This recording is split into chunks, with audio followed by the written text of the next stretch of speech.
జయ గురుదత్త, జయ కాలభైరవ. నేను మీ శివరామకృష్ణ దత్త భక్తుణ్ణి, శ్రీ కాలభైరవ సాధకుణ్ణి.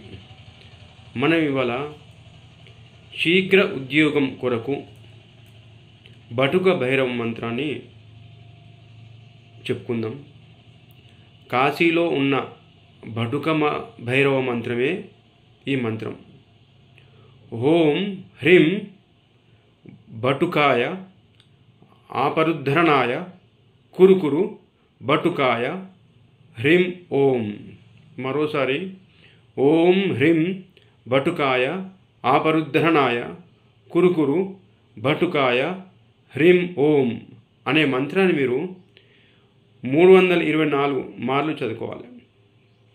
చదువుకొని డైలీ ఒక 41 రోజు దీక్షగా పట్టుదలతో ఈ మంత్రాన్ని జపించడం వలన మీకు అంతా మంచి జరుగుతుంది. జయ గురుదత్త, జయ కాలభైరవ. సర్వే జనా సుఖినో భవంతు, సమస్త సన్మంగళాని సంతు.